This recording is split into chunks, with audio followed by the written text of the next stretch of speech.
नमस्कार, मी लतिका निंबाळकर. माझ्या चॅनलवरती तुमचं स्वागत आहे.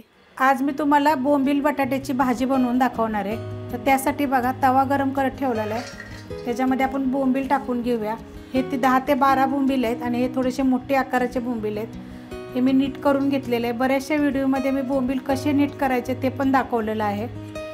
तर आता हे आपण 2 ते 3 मिनिट गरम तव्यावर, हा लोखंडाचा तवा आहे त्याच्यावर चांगले भाजून घ्यायचे.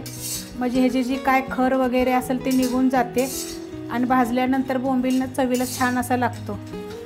5 ते 7 मिनटं झालेत बघा. मीडियम गॅसवर मी भाजत आलेले. तर अशा पद्धतीने बघा ते भाजून घ्यायचे. किती छान असे भाजलेत बघा. सगळ्या साईडनं असे भाजून घ्यायचे.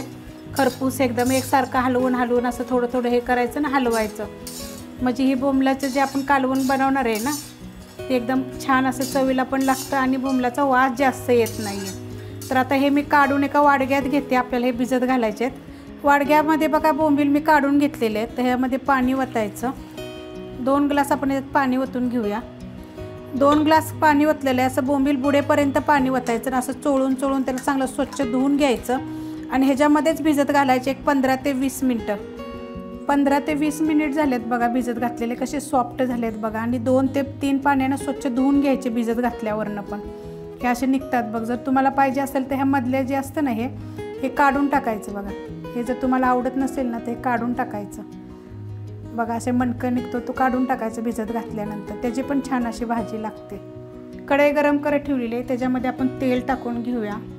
तर मच्छीचं म्हणा असं कुठलं सुकट बोंबील असं असेल का नाही, थोडंसं तेल जरा जास्त घालायचं.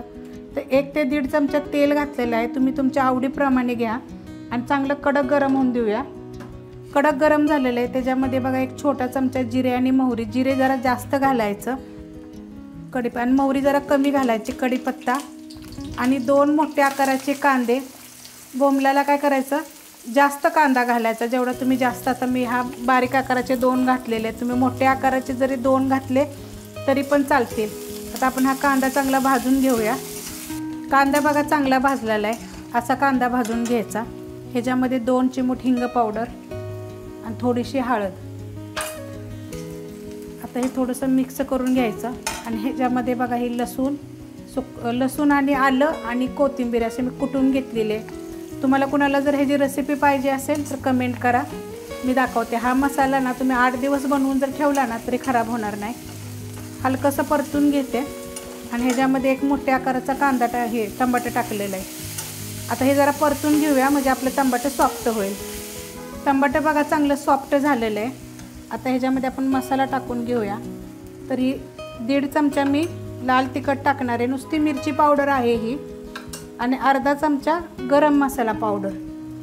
आता हे टाकल्यावर थोडंसं परतून घ्यायचं. परतून घेतलं आहे बघा चांगला मसाला टाकल्यानंतर. चवीनुसार मीठ टाकायचं. बोंबील असल्यामुळे त्याला मीठ असतं त्यामुळे कमी मीठ टाकायचं जरा. आता ह्याच्यामध्ये बघा हे नवीन बटाटे आहेत आपले. हे मी उभे साल काढून कापून घेतलेले. ते 3 बटाटे बारीक आकाराचे आहेत. आता हे चांगलं आपण ना परतून घेऊया. मसाल्यामध्ये बघा हे बटाटा चांगला मिनिटभर परतून घेतलेला आहे.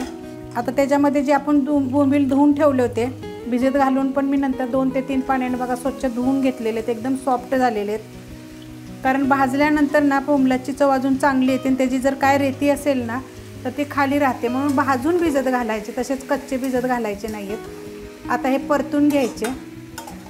चांगलं परतून घेतलेलं आहे बघा. आपला गॅस अजून पण मिडियमच आहे. मी काय कुठलीच गोष्ट अजून मी फास्ट गॅसवर केलेली नाही आहे. मिडियम गॅसवरच हे सगळं केलेलं आहे. कारण मोठा गॅस असल्यामुळे फास्ट करायची जरूरतच पडत नाही.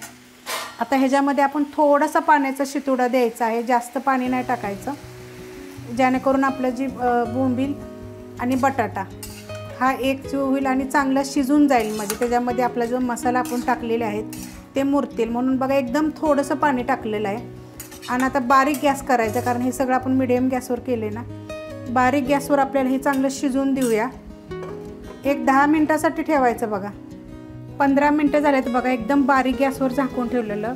तर आपलं बघा बोंबील बटाट्याची भाजी झालेली आहे. सुकी एकदम छान आणि चवदार. आणि कोथिंबीर टाकलेली आहे. मसाल्यामध्ये पण मी कोथिंबीर टाकली होती. ही देशी कोथिंबीर एकदम चव छान येते आणि मस्त असे झालेलं आहे. ही वेगळे काहीतरी असे खायला आपण वेगवेगळे असे भाज्या बनवून खायच्या.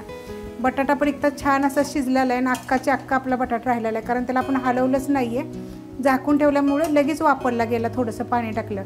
ही जर रेसिपी तुम्हाला जर आवडली तर लाईक करा, सबस्क्राईब करा, कमेंट करा आणि शेअर बी करा.